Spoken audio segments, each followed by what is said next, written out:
સાતમ આવે એટલે સૌના ઘરમાં ઠંડુ, ગુજરાતીઓના ઘરમાં તો ચોક્કસ બને.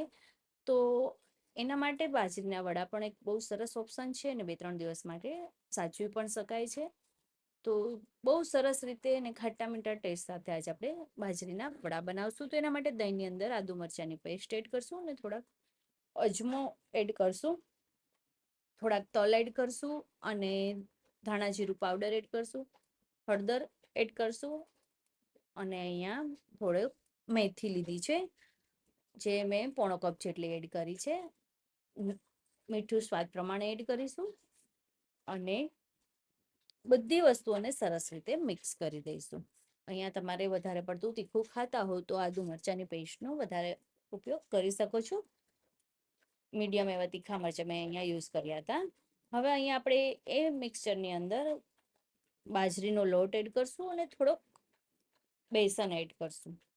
બધી વસ્તુઓને સરસ રીતે મિક્સ કરી દઈશું અને એનો લોટ બંધાય એ રીતનું ફોર્મ તૈયાર કરી દઈશું. તો અહીંયા બહુ કઠણ પણ નથી અને વધારે પડતો સોફ્ટ પણ નથી, એવો અહીંયા મેં લોટ બાંધ્યો છે અને થોડુંક પાણી એડ કર્યું છે, થોડું વધારે પડતું નહીં. એ રીતે આપણે મીડિયમ સોફ્ટ એનો લોટ બાંધી લેવાનો છે. ધ્યાન રાખવાનું છે કે વધારે પડતો ઢીલો પણ ન હોવો જોઈએ અને વધારે પડતો કઠણ પણ આ લોટ આપણે નથી રાખવાનો. તો મીડિયમ હોય જે આપણે રોટલીનો લોટ બાંધીએ એનાથી થોડો વધારે એવો આપણે આ લોટ બાંધવાનો છે. પછી સરસ રીતે આપણે એને થોડી વાર માટે રેસ્ટ આપીને મિક્સ કરી દઈશું. એકદમ સરસ રીતે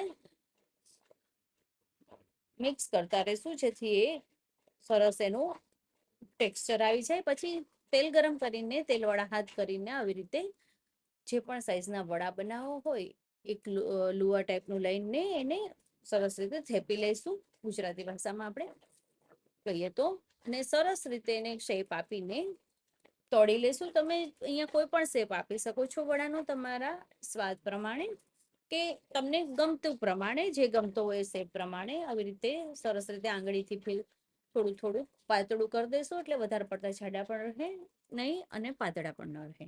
પછી એને પલટાવતા રહીશું અને આપણે અહીંયા મીડિયમ ગેસની ફ્લેમ ઉપર એને તળીશું જેથી એ વચ્ચેથી થોડા થોડા ફૂલી જશે અને સરસ રીતે અંદરથી પણ પાકી જશે. તો આ વડા છે ચા સાથે પણ તમે ખાઈ શકો છો નોર્મલી, પણ વ્રતમાં તમે ઠંડુ ખાવાનું હોય ત્યારે દહીં સાથે પણ ખાઈ શકો છો. ચટણી આગલા દિવસે બનાવેલી હોય તો એના સાથે પણ આ વડા ખાઈ શકો છો. અને આ વડા આરામથી આપણે 2-3 દિવસ માટે સાચવીને રાખી શકીએ છીએ કે ખરાબ થતા નથી. ક્યારેક આપણે ટ્રાવેલિંગમાં જતા હોય તો એના માટે પણ આ સરસ ઓપ્શન છે.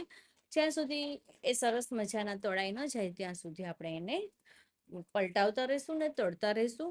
તો સરસ મજાના આપણા સાતમ માટેના વડા બનીને તૈયાર છે. બાકીના વડા પણ આપણે આ જ રીતે ફ્રાય કરશું. આ વડા બહુ જ ટેસ્ટી લાગે છે, જરૂર બધાથી ભાવશે.